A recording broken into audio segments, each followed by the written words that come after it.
Bienvenidos a Saber Rural. Qué bueno que estén ahí para compartir como siempre juntos todos los adelantos científicos y técnicos que le permiten a las distintas cadenas de valor seguir avanzando y mejorar. Y para comenzar este programa les proponemos hablar de sanidad animal para ver qué herramientas de diagnóstico existen para detectar las enfermedades. La reacción en cadena de la polimerasa, conocida por su sigla en inglés como PCR, es una técnica que permite replicar entre cientos de miles y millones de veces in vitro, en el transcurrir de unas pocas horas, pequeñas cantidades de ADN. Uno de los aportes fundamentales de esta metodología a la investigación básica en biología molecular consiste en la rapidez y eficiencia mediante las cuales se realiza una tarea que antes requería largas jornadas, aportando además un producto que facilita la tarea en el diagnóstico de afecciones. La PCR es una técnica muy buenísima, porque directamente busca el genoma del patógeno que nosotros queremos buscar, valga la redundancia. Entonces, eso le da un casi 100% de especificidad. O sea, si yo tengo un positivo, sé que fue porque estaba ese patógeno ahí. Y le da mucha sensibilidad porque, como el proceso de la técnica de PCR implica una amplificación del genoma existente, hasta con genoma, o sea, el ADN o el ARN de ese patógeno, con el microorganismo muerto se puede amplificar. Entonces, al amplificarlo me aumenta la chance de poder detectarlo. Los métodos de biología molecular se aplican cada vez más al diagnóstico de las enfermedades infecciosas. La técnica de PCR ha evolucionado mediante los ajustes realizados a las prácticas iniciales, lográndose mayor eficiencia como herramienta de diagnóstico del causal de afecciones en animales. Con la PCR el resultado es súper específico, justamente por eso, porque estamos buscando el patógeno. Esto nos permite buscarlo en diferentes matrices, o sea, tenemos nosotros alrededor de 35 técnicas de PCR disponibles en el laboratorio para los diferentes patógenos. Puntualmente la última que incorporamos fue PCR para diagnóstico de Auschwitz, o sea, entonces esto nos permite detectarlo de una manera mucho más precoz, donde encontramos animales con signos compatibles. Si hiciésemos una ELISA, tenemos que esperar 15-20 días para obtener un resultado positivo, porque el sistema inmune tiene que hacer sus procesos. En cambio, la PCR, como si es una afección que está aguda, la PCR busca directamente el patógeno, el virus, la bacteria. Entonces tenemos un diagnóstico mucho más rápido y también súper preciso. La técnica ELISA, como se conoce al ensayo por inmunoabsorción ligado a enzima en diagnóstico animal, es un método de laboratorio utilizado para detectar y cuantificar la presencia de antígenos o anticuerpos específicos en muestras biológicas de animales. Se basa en la reacción antígeno-anticuerpo, utilizando enzimas para generar una señal detectable, generalmente un cambio de color, que indica la presencia y cantidad del analito en la muestra. La técnica de ELISA es una excelente técnica que busca anticuerpos. El anticuerpo es la reacción del sistema inmune del animal ante una agresión o ante el ingreso de algún microorganismo extraño.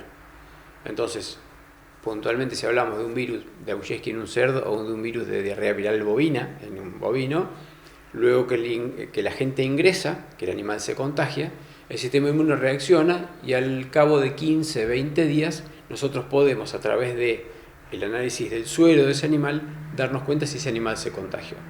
Eso también nos sirve para hacer un perfil serológico de toda la vida del animal o de un grupo de animales. Nos sirve para patógenos respiratorios, para enfermedades reproductivas en diferentes especies. Entonces, aborta una cerda o aborta una vaca y tenemos un perfil serológico que cubre varias enfermedades, donde podemos ir monitoreando si el animal es positivo a esos patógenos, quiere decir que en algún momento se contagió. Entonces, de esa forma, indirectamente, estamos diagnosticando una enfermedad. El diagnóstico de afecciones en animales, las pruebas de ensayo por ELISA, son a menudo complementarias a la reacción en cadena de la polimerasa, ya que detecta anticuerpos, indicando exposición previa a un patógeno, mientras que la PCR detecta el material genético del patógeno, permitiendo la identificación del agente infeccioso en sí, incluso en etapas tempranas de la infección. No reemplaza una a la otra, cada una de las dos busca cosas diferentes. La PCR busca el patógeno, el microorganismo, el virus o la bacteria. Y el ELISA también nos permite un diagnóstico indirecto de ese patógeno, pero medido a través de la respuesta inmunológica del animal. Entonces, un virus, por ejemplo, Auschwitz, ingresa en el organismo, en el animal lo detecta como algo impropio, como algo ajeno, entonces elabora una respuesta de anticuerpos que después de 15, 20 días nosotros podemos medirla en el suero del animal. Entonces estamos teniendo un diagnóstico del mismo patógeno, pero a través de la reacción del animal. Entonces uno detecta, en la PCR te detecta más precozmente, porque como busca el patógeno, en el momento que está ya desarrollándose la enfermedad lo vamos a encontrar, y el ELISA busca el anticuerpo contra ese patógeno, entonces tenemos un momento más tardío de detección. Pero bueno, el ELISA se usa muchísimo para los perfiles serológicos, por ejemplo. Yo quiero ver si hubo movimiento de una enfermedad en el establecimiento, entonces puedo ir tomando muestras de sangre de diferentes categorías de partos de las madres y de diferentes edades de las crías hasta el momento de venta, entonces voy viendo en qué momento se han contagiado esos animales porque tienen anticuerpos. Entonces, de esa forma puedo ir monitoreando si es que hay movimiento de una enfermedad en un establecimiento o en un rodeo, en qué momento fue. El intercambio de conocimientos y datos entre diferentes regiones facilita el reconocimiento de las potenciales amenazas en materia de bioseguridad. Con la adopción y desarrollo de nuevos métodos de diagnósticos y técnicas complementarias, es posible identificar el origen del problema para, de esa manera, mejorar la sanidad y la eficiencia en los sistemas productivos. El diagnóstico de laboratorio es una herramienta más y es parte de todo un sistema. Entonces, lo que nos permite es conocer cuál es el enemigo, en qué momento se presenta y de qué forma podemos combatirlo. Entonces, si nosotros nos quedamos sin esa herramienta, toda la cadena de producción animal puede verse afectada justamente porque no hice un chequeo previo.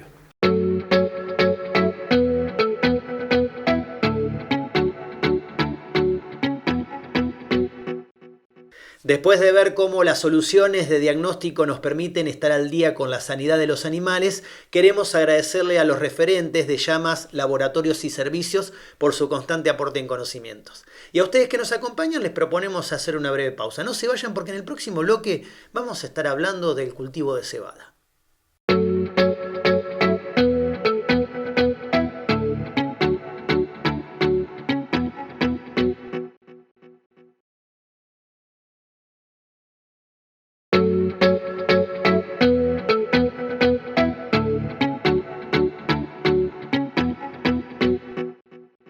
Si hablamos de agricultura y rotación en la misma, el cultivo de cebada es uno de los que aplican y muy bien. Y para ver cómo podemos mejorar su manejo, compartimos con ustedes este informe. El trigo y otros cultivos de invierno en menor escala, como la avena y la cebada, forma parte de la secuencia de cultivos preponderante en el esquema productivo de la zona pampeana, basado en una agricultura intensiva, con sistemas de siembra directa. Cuando hablamos de cultivo de invierno, el cultivo de invierno por excelencia es el trigo. El trigo está, digamos, que desparramado en todo el país, porque se hace desde Tucumán, Salta, se hace en NEA, también se hace hasta el sur, digamos hasta Patagones, esa zona. Pero bueno, está muy concentrado en lo que es provincia de Buenos Aires, sur de Santa Fe, sudeste de Córdoba y este de La Pampa. Entre el 40 y el 45% de los cultivos que se siembran son cultivos de invierno. Entre esos de invierno está ahí, hay veces hay más cebada y hay veces más trigo, hay un poquito de avena y después puede haber algunos más, no sé, raíces u otras cosas, ¿sí? Y a veces hay trigo candeal también, ¿sí?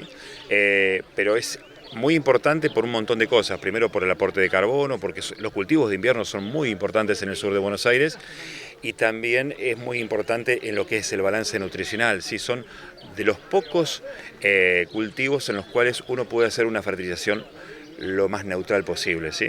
Así que es muy importante el cultivo de invierno. Como zonas productivas, siempre el sudeste de la provincia de Buenos Aires ha sido la zona del cultivo de fina por excelencia, ¿no? Donde el trigo pasa a ser un cultivo realmente importante, ¿no? Y ahora, ya en los últimos años, se ha sumado la cebada, ¿no? Entonces, pero digamos que el sudeste de Buenos Aires es la zona de fina por excelencia, ¿no? Donde los cultivos de gruesa pasan a ser más cultivos alternativos o complementarios. En la Argentina, históricamente, la cebada ha sido uno de los cereales de invierno destinados a la alimentación del ganado. Sin embargo, con la influencia de la industria cervecera, ese destino de la cosecha fue modificando los fines productivos del cultivo. La cebada en Argentina realmente ya hace unos años que ocupa un papel importante y dejó de ser un cultivo alternativo o complementario, sino que es un cultivo importante, digamos, dentro del esquema de los cultivos de invierno, donde en el sudeste es donde mejor se ha adaptado. Hoy el sudeste de la provincia de Buenos Aires significa el 50% del área de cebada del país. Luego se complementa con el sudoeste y el resto del centro-norte de Buenos Aires y sur de Santa Fe. Argentina ha pasado ya a ser un jugador importante dentro del contexto mundial de cebada. Ya somos un importante productor de cebada cervecera, fundamentalmente, pero también tenemos volumen y entramos dentro del mercado de forrajera, ¿no es cierto? Tenemos como principal mercado para cervecera Brasil, y después el resto de Latinoamérica, Colombia, Perú. Estamos haciendo una calidad intermedia que se llama FAC, que enviamos a China. Ahora ese mercado chino tuvo importancia hasta hace un año atrás, porque había un conflicto entre Australia y China. Ese conflicto entre Australia y China se solucionó, nosotros quedamos un poquito afuera, pero seguimos igual exportando a China. Y yo creo que el negocio de la cebada pasa por tener cebada cervecera, ¿no es cierto? Que tenemos cebada cervecera de muy buena calidad y realmente compite a nivel mundial, ¿no es cierto? Y es una cebada reconocida por calidad y por sus variedades. Junto a la difusión de la siembra directa, se generaron ajustes en el manejo de los cultivos, a través de otros modos de planificación de los lotes, contemplando el ambiente y los cultivos que se complementaban con la soja. En este esquema, la cebada cervecera, con características específicas, fue ganando áreas de siembra. La cebada cervecera tiene un estándar especial, que es un estándar que compite con el mundo, donde es importante, primero tiene que germinar, porque si no germina no hay posibilidad de transformar el almidón en malta. Tiene que tener un tamaño de grano adecuado, porque eso está relacionado a la producción de extracto y consecuentemente de malta. Y después tiene que tener una proteína adecuada, que esos serían los tres pilares fundamentales. O sea, la proteína tiene que ser no excesiva, para que no comprometa la calidad del producto que se elabore a futuro, y no puede ser muy baja tampoco porque eso tiene que ver con la presencia de enzimas que son importantes para la elaboración y la fermentación. El nitrógeno, junto a otros nutrientes, es la fuente de energía necesaria para que se produzcan todos los procesos metabólicos en la planta. El aporte de esos nutrientes a la cebada se orienta a elevar su rendimiento, sanidad y mejorar su calidad industrial y comercial. Siempre se busca rendimiento porque en definitiva el negocio pasa por el rendimiento. La sanidad es importante porque todo lo que sea sanitario afecta estos parámetros de calidad que te mencioné anteriormente. Entonces se busca buena sanidad, se busca rendimiento, se busca buen tamaño de grano, sobre todo que ese tamaño de grano sea estable, pues es una característica importante. O sea, muchas veces encontramos cebadas o variedades que rinden mucho, pero ese rendimiento no está acompañado ni de niveles de proteína adecuados ni de tamaño de grano adecuado. Entonces a veces las más rendidoras quedan en el camino y dan lugar a que no sea el negocio no sea rentable, ¿no es cierto? La cebada se desarrolla mejor en tierras fértiles, pero puede tener buenas producciones en suelos poco profundos y pedregosos si cuenta con agua al comienzo de su desarrollo. Los terrenos arcillosos o con exceso de salinidad también son aptos para su producción, por lo que su siembra es viable en lugares de inferiores calidades agronómicas. Más allá de estas características que lo hacen un cereal más rústico, el avance tecnológico de Buxsemillas está aportando mejoras en los rendimientos del cultivo, llevándolo a ambientes de mayor actitud agrícola. En relación a la cebada, nosotros tenemos mucha historia, sobre todo de trigo. También hubo cebada en años en los 50, los 60. Y nosotros estamos inmersos en el medio del sudeste de la provincia de Buenos Aires, donde la cebada ha pasado a ser un cultivo muy importante, ¿cierto? Entonces tenemos los focos puestos en poder tener variedades que entren al mercado de cebada cervecera. Para eso tenemos relación con otros criaderos y con empresas de cebada cervecera para poder encajar dentro de ese mercado, ¿sí?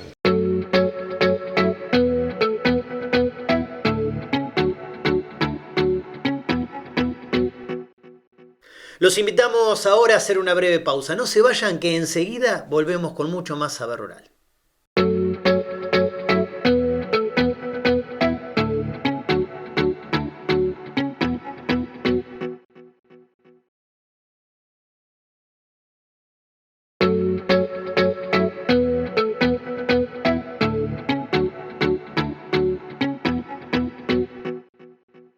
La medicina veterinaria ha avanzado en el tratamiento del dolor y en dar calidad de vida a los animales. Y en este segmento de Saber Rural les contamos de qué manera. En el caso de los animales, el dolor físico, muchas especies suelen comunicarlo a través de sus expresiones faciales, sus movimientos o emitiendo chillidos y gritos de alerta. El dolor es una enfermedad en sí misma, ya no es solo el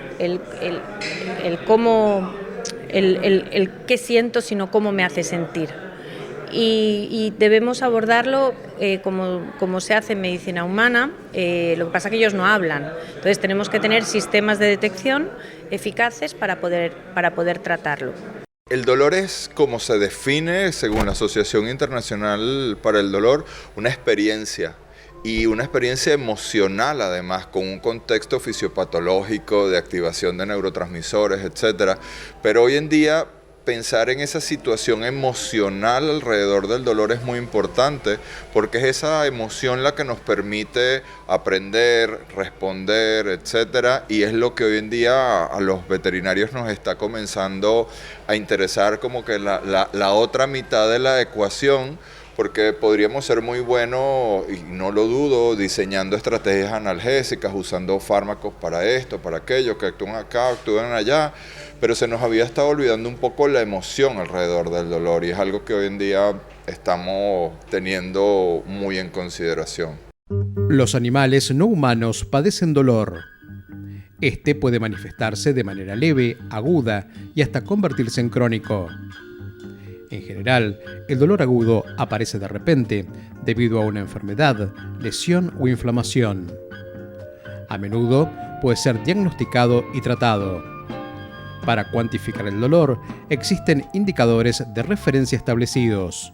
Disponemos de una amplia información y de estudios recientes sobre cómo cuantificar el dolor a través de escalas validadas, en base a expresiones faciales, en base a comportamiento y a exploración, y podemos dar esa herramienta también a los cuidadores, a los propietarios, para que ellos también evalúen el dolor, principalmente el dolor agudo. El dolor crónico a veces es más difícil de detectar en los gatos porque se manifiesta con cambios de comportamiento, pero el dolor agudo se puede detectar y cuantificar por medio de escalas visuales como la Grimace Feline Scale y otras de las que vamos a ver, pueden ver en redes sociales, están muy ampliamente formadas. Hay herramientas, hay escalas para medir el dolor en los animales. Hay algunas escalas que se llaman unidimensionales, donde un observador dice cuánto le duele al perro, cuánto le duele al gato. Y eso, si el observador, que en este caso es un veterinario, no ha tenido un buen día, podría decir, perro, ¿qué pasa? ¿Sabes? Pero también hay escalas multidimensionales, donde además de la observación se miden parámetros fisiológicos y eso se le da una escala, un número, y basado en eso tú podrías, y la historia clínica, etcétera, tú podrías considerar en qué nivel de dolor, en qué nivel de la experiencia dolorosa pueda estar ese paciente en ese momento. Pero además hay algo que no podemos dejar fuera y es esta característica evolutiva que tienen los animales, que es el estoicismo, una herramienta de distracción. Frente a un potencial depredador no me puedo ver débil. Y ya no hay dinosaurios ni tigres dientes de sable, ahora hay veterinarios que ponen inyecciones. Muchas veces llegan los perros a la veterinaria y el propietario te dice, doctor, estaba cojeando hasta que llegó. Y no es que se curó nada más de verte, es que está tratando de ocultarte eso. Y también allí tenemos que saber entender y poner eso en consideración. Al dolor se lo ha clasificado en dos tipos, dolor fisiológico y dolor patológico. El dolor fisiológico, también llamado adaptativo, es una respuesta normal al ataque que sufre el organismo, provee protección y por ende supervivencia. El dolor patológico o mal adaptativo es una consecuencia del mal manejo del dolor adaptativo, lo que redunda en una alteración del sistema nervioso central, afectando la salud del ser vivo. Al igual que en la medicina para humanos, la veterinaria cuenta con herramientas para minimizar el dolor que puedan padecer los animales. No hay un tratamiento único y tiene que ser no solo farmacológico, tiene que ser dar confort, tiene que ser un enriquecimiento ambiental, dar superficies cómodas para que se puedan acostar, facilitar el acceso cuando un gato tiene enfermedad degenerativa articular, pues escaleras para que puedan subir a la cama, facilitar la vida también disminuye el dolor. La medicina veterinaria ha podido determinar que los animales experimentan dolor y en la medida que los pacientes viven más años, comienzan a manifestar dolor crónico, el cual se asocia con importantes desventajas como alteraciones fisiológicas, potenciación de otras enfermedades como el cáncer, la osteoartrosis, alteraciones de la conducta y la que tal vez sea la más importante para los propietarios, la alteración adversa del nexo humano-animal. La enfermedad degenerativa articular es una causa muy importante de dolor crónico. Hay enfermedades como las neoplasias, el cáncer duele, enfermedad periodontal, enfermedades de boca duelen, algunas que vemos y otras que no vemos causan dolor. Entonces lo importante es la detección y tratamiento. El dolor, desde el punto de vista temporal, en algún momento se dividió en dolor agudo y en dolor crónico. Y entonces ese paso puntual de agudo a crónico es el concepto que se conoce como cronificación. Cuando el dolor agudo se convierte en dolor crónico. Hoy en día ya no hablamos de dolor agudo, hablamos de dolor adaptado, ya no hablamos de dolor crónico, hablamos de dolor mal adaptado. Y ese paso, ese switch que ocurre en el sistema nervioso de los animales y también en nosotros los humanos es lo que estamos terminando de entender, pero sobre todo entender los mecanismos que lo provocan y cómo yo puedo evitarlo. Porque estamos hablando que si, por ejemplo, en un evento quirúrgico absolutamente electivo, como sería una ovaristerectomía, que es algo del día a día en la práctica veterinaria, y no se diseña una estrategia analgésica correcta, esa perrita a la que no le dolía nada en su vida, se puede convertir en un paciente con dolor crónico después de pasar por las manos de un veterinario. Y eso no se vale, porque se supone que vienen al veterinario a que no le duelan las cosas. Entonces, entender este mecanismo se ha convertido en algo fundamental en la medicina veterinaria. La cronificación del dolor es un tema muy complicado porque se produce un dolor neuropático que se llama, que es el recuerdo del dolor. Y es complicado de detectar porque no tenemos escalas validadas para la detección del dolor neuropático en gatos, con lo que tenemos que hacer es, ante un dolor que no remite o una sospecha de ese dolor neuropático, tratar y hay tratamientos que son de primera línea, como es la gabapentina, para el manejo del dolor neuropático. Entonces, ante la duda, tratar y valorar la evolución.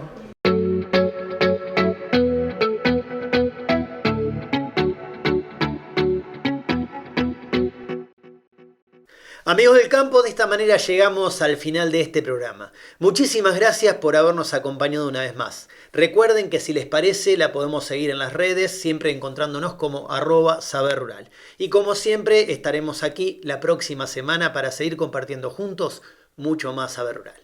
Hasta entonces.